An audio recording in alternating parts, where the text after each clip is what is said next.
Próxima tríade: trabalho, aliança e descanso. Porque é assim que você tem na Escritura: trabalho, aliança e descanso. É a sequência que você vê do capítulo 1 e 2 de Gênesis, em que Deus primeiro dá trabalho ao homem e à mulher, para que eles cuidem da terra, administrem as coisas, sejam senhores sobre os animais, sobre tudo o mais. Então ele dá trabalho a esses seres humanos, ele os engaja. Na verdade, ele preparou um planetinha e deu de presente, fala assim, presente de casamento, cuidem dele. Então, o primeiro terreno que eles receberam foi esse planetinha que nós moramos, e esse é um presente de casamento. Então, você tem o trabalho, em Gênesis 1, dito, no final do capítulo 1. Depois você tem, de modo mais expandido, no capítulo 2, como é que se deu o encontro dos dois, a ideia de casamento, e como é que eles curtiram um ao outro.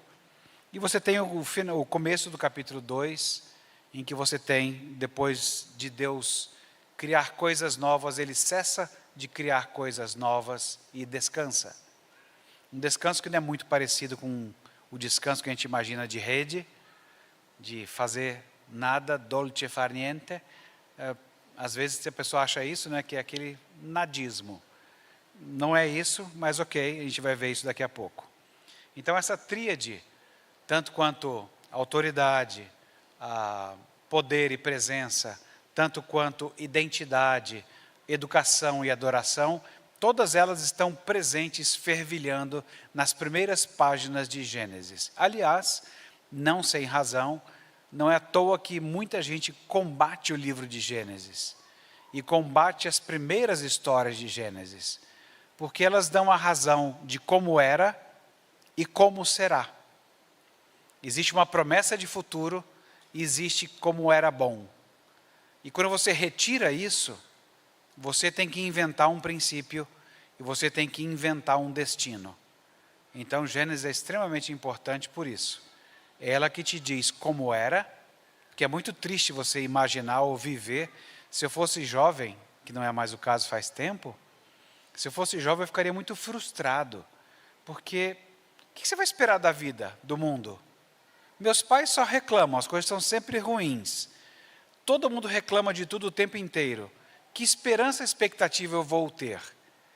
E se você não conhece a história do jeito que Deus contou, de que ela era boa, que ela está estragada, mas esse não é o estado natural das coisas, se você não soubesse, você saberia, porque do tempo do seu trisavô, quatrisavô, seja lá o que for, essa palavra nem existe, né?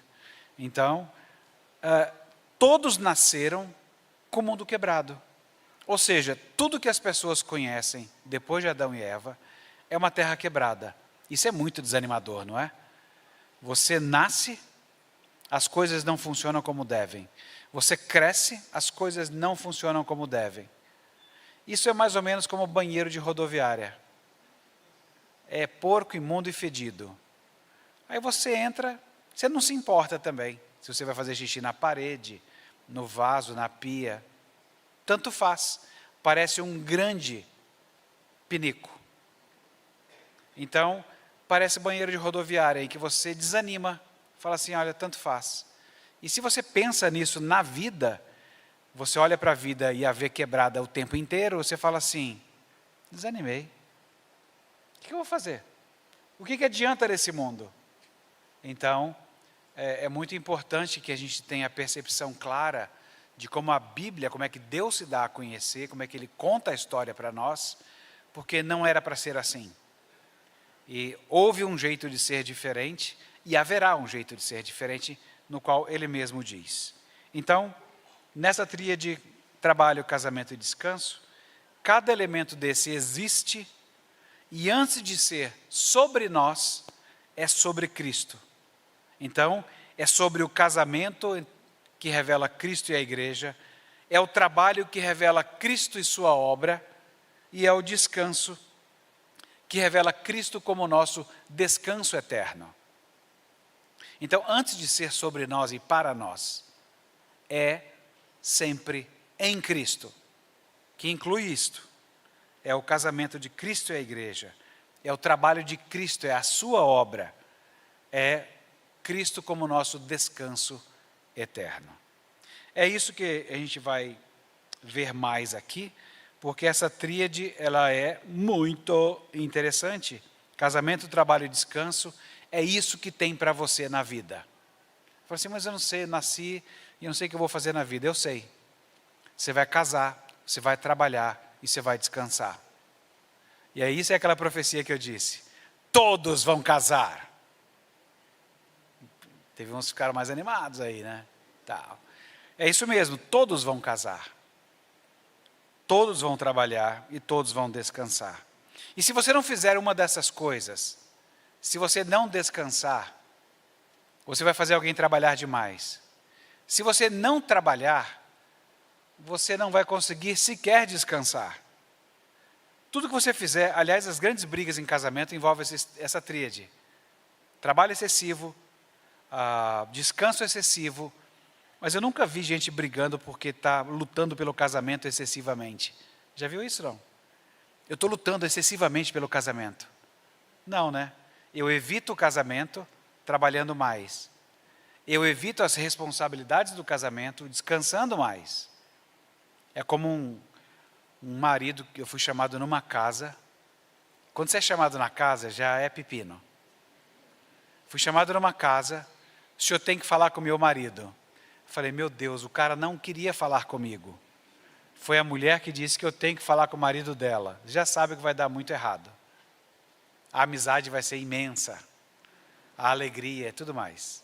Aí você chega lá na casa, está ele lá na varanda, lendo a Bíblia. Aí ele vira para mim e fala assim, pastor, fala com ela. Ela está louca. Clássico. Aí eu falei, ela está louca por quê? Porque ela fica me corrigindo aqui, chamando minha atenção. E o senhor sabe o que eu estou fazendo? Lendo a Bíblia.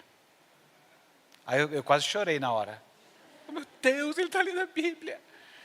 Aí a mulher falou assim, mas ele leu o dia inteiro, pastor.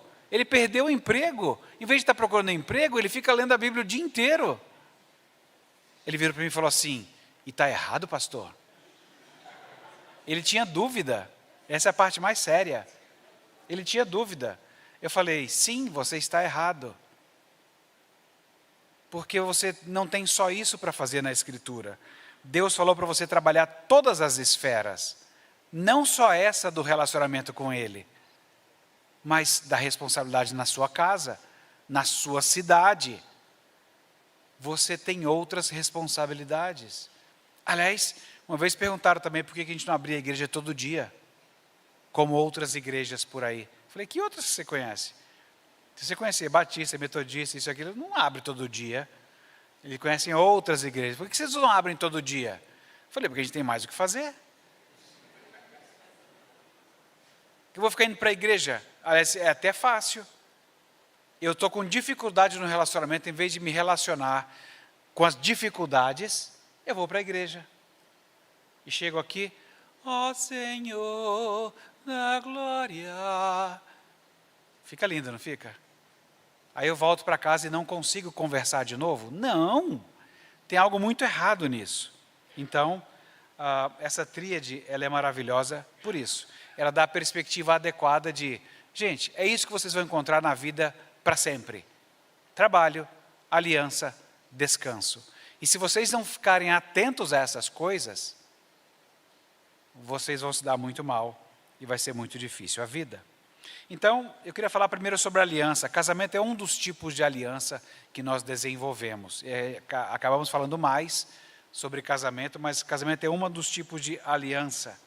Mas a gente quer a realidade maior. Cristo e a igreja é a realidade maior a partir da qual nós pensamos. Porque o casamento não é apenas uma instituição social, não é uma forma de complementar um ao outro, não é um meio de multiplicação, pode ser todas essas coisas, mas ele é, antes de tudo, um sinal. E o Novo Testamento diz para o que ele sinaliza. Quando Paulo diz, grande é este mistério, e eu digo com respeito a Cristo e à igreja. Então, antes de falar de casamento humano, a gente fala da aliança eterna, Cristo, o noivo, amando uma noiva que não era atraente. Aliás, ouvindo Oséias, eu fiquei assim, que noiva é essa? Que noiva é essa? E aí depois falei assim, sou eu. Né? Primeiro a gente fica com raiva de Sansão. Mas Deus, chamar Sansão, colocar na galeria da fé, não tinha um melhorzinho não? Aí depois fala assim, pensa Tarcísio, não tinha um melhorzinho que você? Aí você fala, tem um monte de gente melhor que eu, tem até um monte de gente descrente melhor que eu. Por que Deus me chamou? Eu também não sei, porque quando a gente olha para isso, primeiro daquele asco, né, da noiva, daquela que viria a ser a mulher de Oséias, fala, Senhor, aí você fala assim, acho que eu tenho mais a ver com essa mulher de Oséias, do que com Oséias. A gente está mais para ela do que para ele. O casamento também humano, ele é apenas uma parábola do casamento final, nós já falamos sobre isso.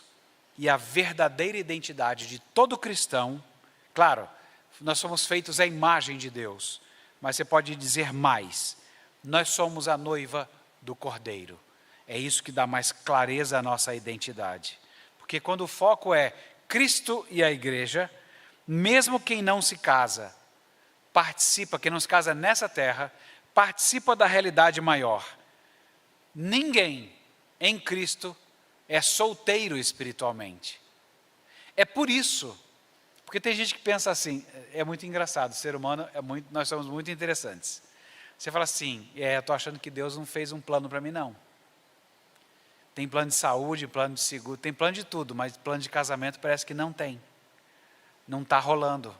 Os anos estão passando. E eu acho que não vai rolar não. É assim, ainda bem, eu já achava isso mesmo, bem que minha irmã falava. Sempre tem alguém da família que enche a paciência, né? Família só ajuda, né? Joga para cima, ou afunda, né? Assim. Mas, se você pensar nisso, fala assim, é por isso que você tem que se preparar para o casamento desde cedo. Desde cedo as crianças precisam saber que elas foram desenhadas para aliança, para trabalho e para descanso. E tendo sido desenhadas para aliança, elas têm que se equipar para isso. E ao serem equipados para isso, olhando para esse casamento de Cristo com a igreja, que é a grande meta, é de onde você tira todos os exemplos, você vai se equipando como é que é ser um marido, como é que é ser uma mulher. Aí você fala assim, mas e se não aparecer ninguém? O nosso dever é estar preparado. Se Deus quiser usar você para um casamento aqui na terra, ok. Se Ele não quiser, Ele vai usar para o casamento com Cristo. Então, de qualquer forma, nós iremos nos casar. É inescapável. Não é profecia, é teologia. Nós iremos nos casar com Cristo. E é bom você se preparar para isso. Se você ainda não começou a pensar, é bom começar a pensar nisso. Você fala assim, rapaz, eu tinha desistido da ideia. Não desista não. Esse casamento vai acontecer. E o bom é que você nem vai gastar com a festa. A festa já vem pronta. Você vai participar da festa. E vai olhar para aquele noivo entrando e falar assim, menina, olha ele. Não vai ser que nem esses noivos que você conhece por aqui não. Vai ser o noivo. Então deixa o pessoal, se Deus tem um plano para alguém nessa terra, deixa se contentar com esses noivos que são só sinal, entendeu? Você quer a coisa maior, se Ele não tiver um plano para você aqui. Mas o fato é, nós não sabemos. Tem gente que se casa aos 17, tem gente que se casa, tem gente que já se casou antes, né? Tem gente que já se casou aos 13. Tem gente que se casa aos 17, tem gente que se casa aos 22, tem gente que se casa aos 30, tem gente que se casa aos 60. Aí já começou a ampliar a sorte, né? Opa! Tem gente que eu já vi gente se casar aos 70. Aí você fala, olha, tem chance então? Tem. Pode ser que aconteça. O fato é, se você se casar aos 70, imagina aí comigo. Eu não sei qual é a sua idade agora. Vamos supor que falte uns 30 anos aí. Fala assim, vou me casar aos 70, esse é meu plano. Mas não vai adiantar você chegar lá e falar assim, onde é que fala sobre casamento na Bíblia mesmo? Não, você já tem que estar preparado para isso. Teve um filme um filme antigo chamado Happy Feet. Filme de pinguim que fica cantando um monte de música e dançando. A parte mais interessante que me chamou a atenção foi o começo do filme. O resto eu quase dormi. O resto era muito chato, porque eu não gostava daquelas músicas. Mas o começo eram os pinguinzinhos criancinhas. E eles iam, tinha uma professora que dava aula de canto. E tinha um pinguim que era bem desafinado. E ele tinha que aprender a cantar, porque ele tinha que um dia cantar para a mulher pinguim, para ela botar o ovo e ele ficar chocando o ovo, porque são os meninos pinguins que vão lá ficar cuidando do ovo. Então, a grande sacada que eu achei foi aquela, desde crianças, os pinguins têm que aprender, e a professora dizia, a canção do amor.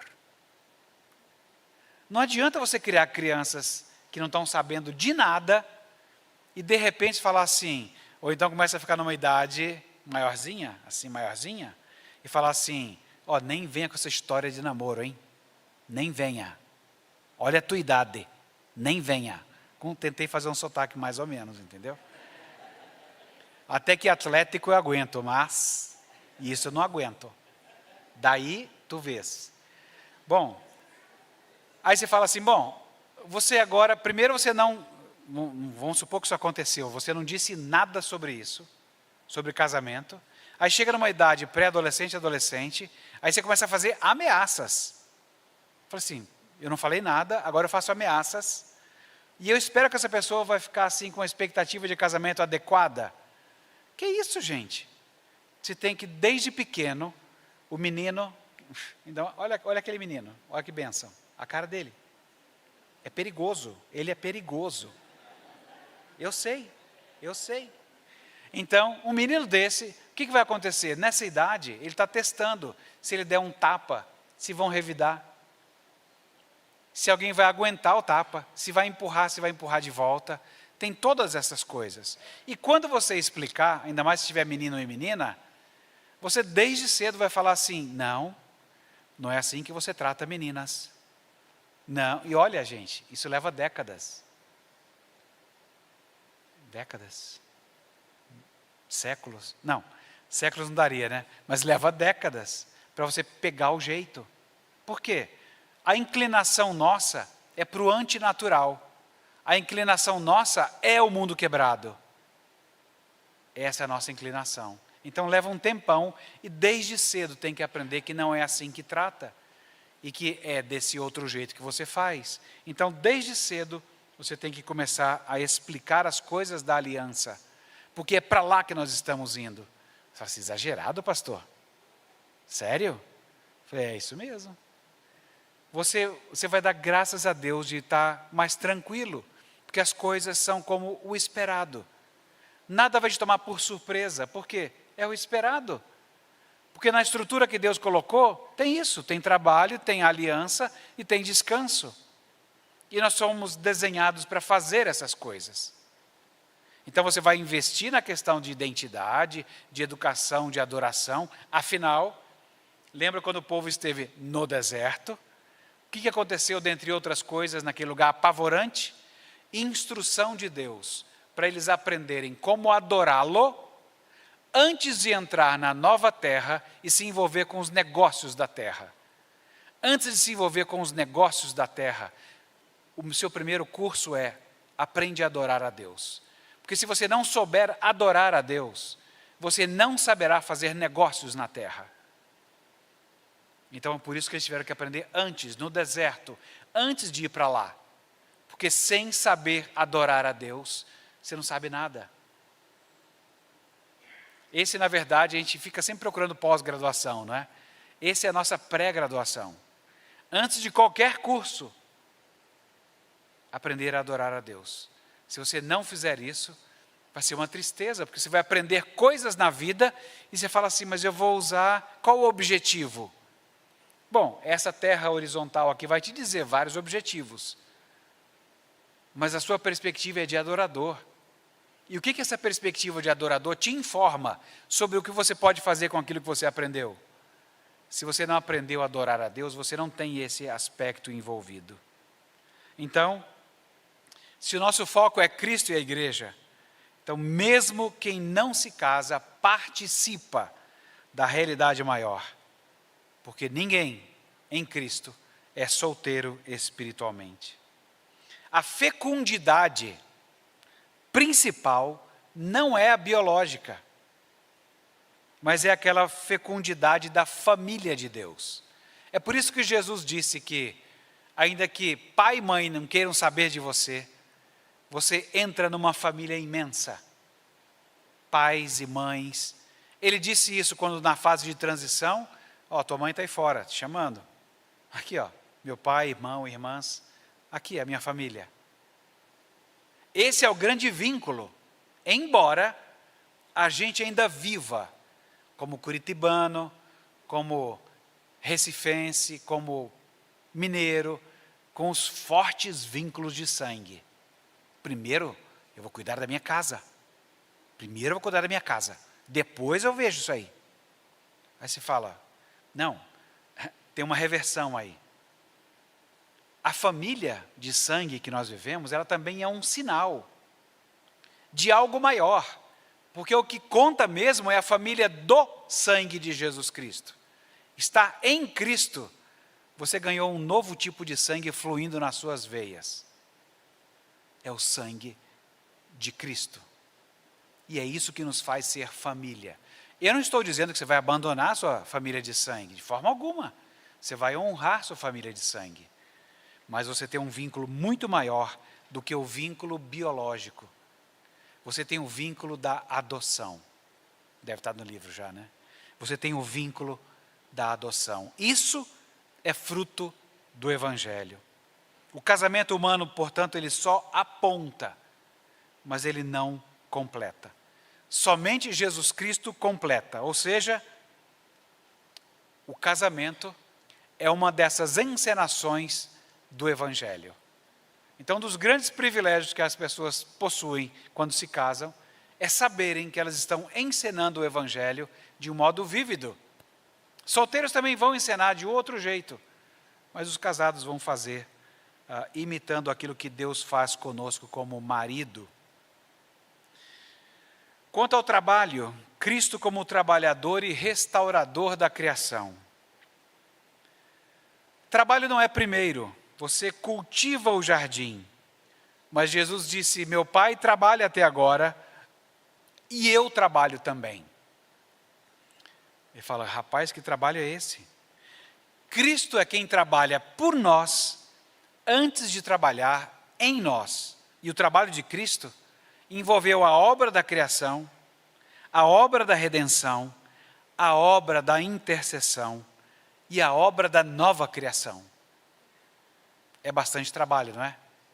Esse engenheiro civil faz coisa, não faz? É muita coisa. Obra da criação, ele estava lá. Obra da redenção, ele é efetiva. A minha comida é fazer a vontade do Pai. Obra de intercessão, ele vive para interceder. E a obra da nova criação. E todos que estamos em Cristo, nós somos essa nova criação. Então, nosso trabalho, ele só tem sentido quando ele é participação no trabalho de Cristo. Quando ele é dependência da obra de Cristo. Quando é extensão do reino de Cristo. Então, quando nós pensarmos em trabalho, é mais do que você pensar só uma questão de, como a gente chama a palavra vocação. É mais do que você pensar em vocação. É pensar que você está participando do trabalho de Cristo, na dependência da obra dele, e mostrando uma extensão do reino dele. É por isso que quando o foco é Cristo e a igreja, o trabalho não é mais como produzir mais, mas é como viver como corpo de Cristo no mundo, cooperando com Ele. Trabalho é testemunho, e nós somos continuadores do trabalho do noivo. É isso que nós fazemos como igreja. Ou seja, trabalho não é só vocação, é participação no ministério de Cristo. É o que Ele continua a fazer. Então não é só mais uma questão de o que você sabe fazer, quais são as suas habilidades. É mais do que isso. E esse teste, nem dá para fazer teste vocacional. Como é que eu faço um teste vocacional de participação no ministério de Cristo? Talvez o teste de dons espirituais, que é aquele livro da Lida Knight, né? Tem esse livro ainda hoje, não tem? Dos dons espirituais. Ou tinha algumas igrejas que faziam alguns questionários, né, para poder levantar qual é o seu dom, etc. Isso me parece tão óbvio. Se você não quer me receber na sua casa, você não tem dom de hospitalidade. Se você não quer me ajudar, você viu alguém cair. Eu já vi essa cena uma vez, assim, tinha uma igreja não pequena, diáconos para lá e para cá, e uma jovem tropeçou e caiu no chão. E o diácono ficou olhando. Vai, levanta. Isso é a legenda, ele não falou isso. Eu só estou exagerando porque parecia a legenda. Olhando, falando assim, está ficando chato esse negócio aí no chão. Vai levantar ou o quê? Ficou parecendo, gente, vamos ajudar? Se você não tem o dom de ajuda, vai ser muito complicado que ele se manifeste. Aliás, como é que será que ele foi eleito diácono? Eu não sei. Porque isso aí tem que ser visto na pessoa, né? Você na igreja, você elege líderes que já estão fazendo alguma coisa. Muito pouco provável que você vai eleger alguém que não mostrou nada. Você fala, não, eu vou te eleger porque, sei lá, cara, talvez, não sei. Estou aqui pensando nos meus botões. Talvez você venha Não, você vê o fruto acontecendo. Você vê a pessoa com a iniciativa de ajudar. Aí você fala assim, olha, essa pessoa bem podia pensar no diaconato. Essa pessoa bem podia pensar no presbiterato. Essa pessoa bem que podia, enfim. Esse é o trabalho, não é só vocação. É participação no ministério de Cristo. E quanto ao descanso, Cristo é o nosso sábado, é o nosso shalom. Antes de ser um mandamento, lembra-te do dia de sábado. Descanso foi um presente para ser desfrutado. Deus descansou e abençoou o sétimo dia. Mas o descanso definitivo, vocês sabem, nem veio por meio de um dia da semana. Ele veio por meio de uma pessoa. Descanso é Cristo. Quem está em Cristo descansou das suas obras e encontrou o verdadeiro descanso. Porque é Ele que completa a obra do Pai. É Ele quem diz, está consumado. Ele reina até colocar todos os seus inimigos debaixo dos seus pés. E Ele vai trazer a nova criação. A nova cidade que desce do céu pronta. Nem isso a gente vai construir. É uma cidade que chega pronta. E nela nós descansaremos como povo dele. A nova criação, a igreja descansa nela para sempre. Então, quando o foco é Cristo e a igreja, o descanso ele é escatológico, ele é das últimas coisas. Mas nós antecipamos hoje o descanso que teremos eternamente. E essas coisas não são só da boca para fora. É por isso que, eu gostei da palavra, você tem que sentir isso. Eu não estou falando só que o descanso nós desfrutaremos no final. Eu já descanso agora.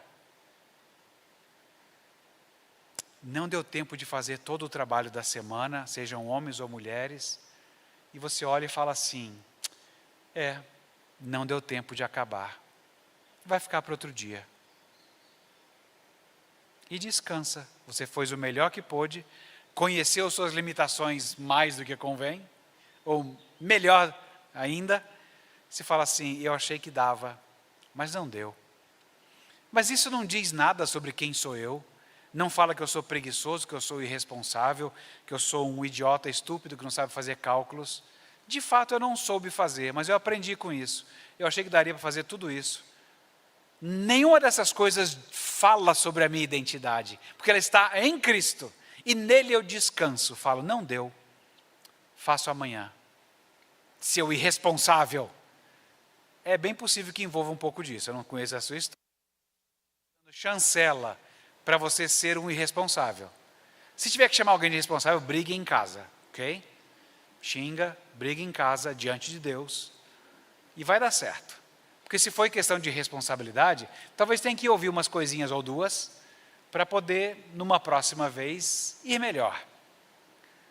Mas a questão é, mesmo tomando bronca, o que está em jogo não é a sua pessoa, porque a nossa pessoa, ela está salva em Cristo, garantida em Cristo. E se você aprende a descansar em Cristo, acaba sendo só isso, não deu. Alô, Beth, não vai dar para passar no mercado, tá bom? A gente vê amanhã se der. Eu sei que vai ficar chato, eu queria ter feito hoje, mas fica para amanhã, eu realmente não tenho condições. Aí eu desligo, ela me xinga lá mais algumas poucas vezes, talvez me xingue quando eu chegar em casa de novo, talvez, não garanto nada, a vida é complexa.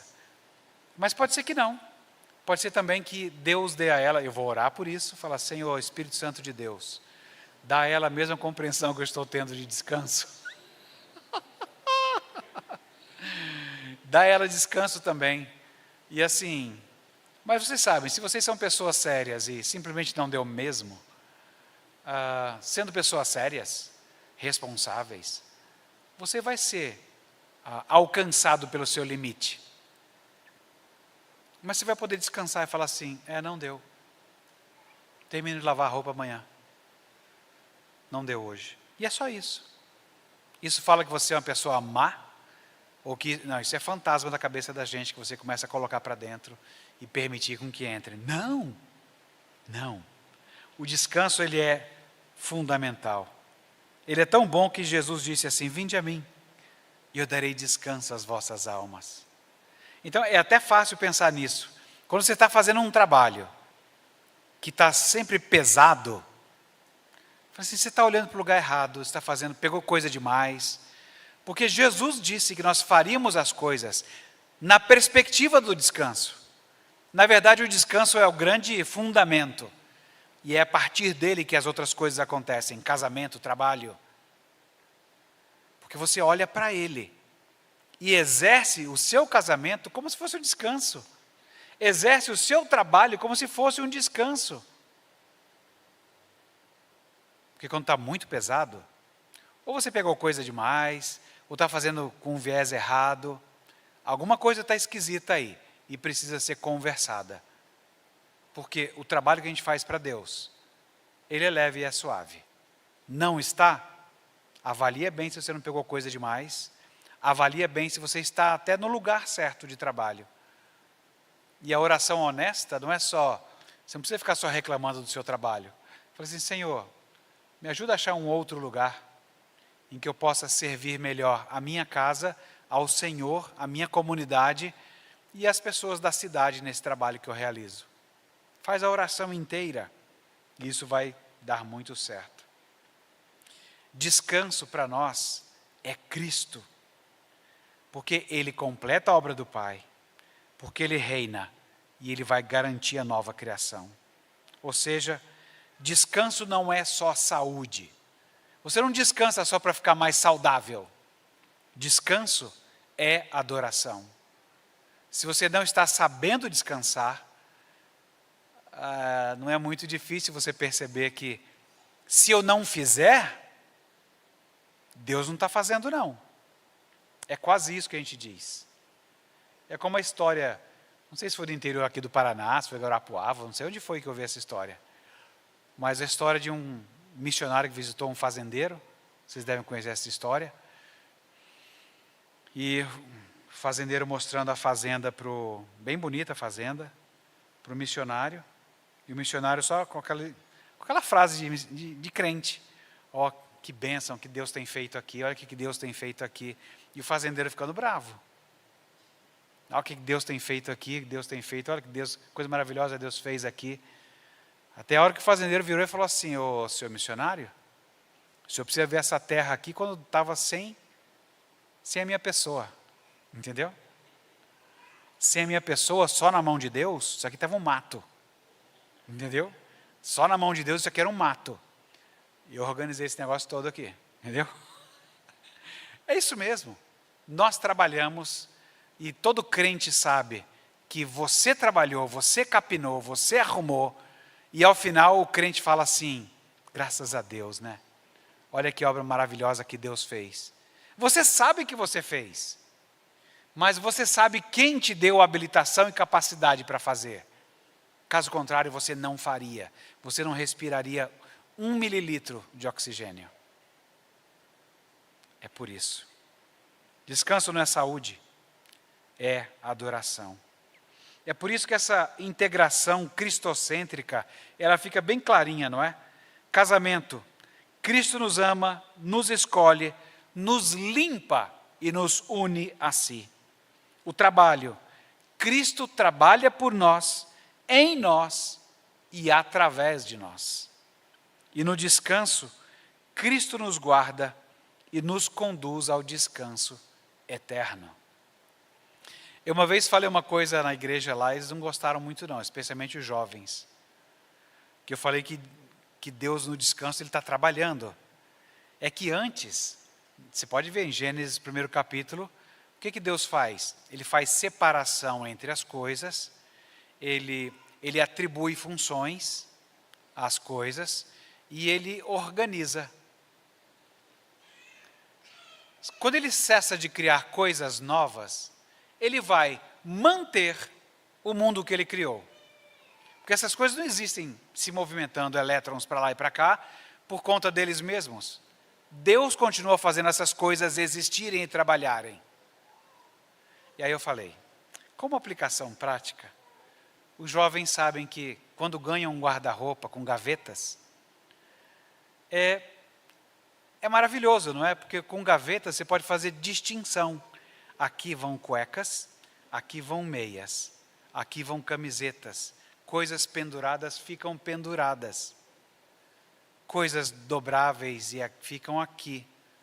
Então, quando você olha um guarda-roupa organizado, você fala assim, bela teologia. Está a cara do Pai. A cara do Deus Criador. Porque a gente gosta de falar que foi feita a imagem de Deus, mas na hora de mostrar a imagem, fica um negócio esquisito, né? Fica uma bagunça. Assim, não. Arrumar as coisas é assunto teológico. Nós queremos expressar essa imagem e mostrar que a gente tem que lutar bastante, que a gente é quebrado. Não está naturalmente em nós o desejo de organizar, de fazer separação, distinção, atribuir funções. Não está. É uma luta contra o pecado. E essa é uma luta simples dentro de casa, que você pode se envolver nela. E ao se envolver nela, você está descobrindo forças poderosas. Vamos arrumar? Aí você vira as costas e sai. Tinha uma pessoinha que eu conhecia que fazia isso. Vamos lá, gente, vamos arrumar. Ela dava uma saidinha discreta assim, sumia. Quando ela voltava, estava tudo arrumado. Eu falei assim, interessante. O nosso coração é isso. Deixado por Ele mesmo, você não quer ser parecido com seu pai. Você não quer ser parecido e ser chamado de imagem de Deus. Mas essa é uma coisa muito boa que vocês vão se lembrar de fazer. Casamento, trabalho e descanso são estruturas humanas. Mas lembra, são sombras que apontam para Cristo. Sombras que apontam para Ele. Nós vamos até aqui, nessa palestra, lembrando que a gente só se casa porque Cristo casou conosco. A gente só trabalha porque Cristo trabalha em nós. E nós só descansamos porque Cristo consumou toda a obra. É nisso que a gente pensa quando pensa nessas 3 categorias: trabalho, casamento e descanso. Deixa eu fazer uma pergunta para vocês. Até que hora que iria aqui? Achei aqui. Dá tempo. Dá? Não dá. Não quero falar mais nada. Não, acabou. Vamos orar? Bom Deus e Pai, bendito e exaltado seja o Teu santo nome. Obrigado, Senhor, porque nós podemos olhar para essas estruturas todas, olhar para a grande norma que é o Senhor, com toda a autoridade e poder e a tua presença constante. Nós podemos perceber na nossa existência tudo isso que o Senhor colocou em nós de identidade, de educação e de adoração em Cristo. E saber que o Senhor também nos coloca em situações em que nós vamos trabalhar, entrar em aliança e descansar. E que ao fazer todas essas coisas e observar tudo isto, nós trazemos mais glória ao Senhor. Ajuda-nos a fazer essas coisas, a reconhecer estes elementos e reconhecer e admirar cada vez mais como Cristo, estando nele, como Ele fez cada uma dessas etapas em nós primeiro e para nós. Nós bendizemos o Teu santo nome, rogamos a Tua direção. No nome de Jesus. Amém.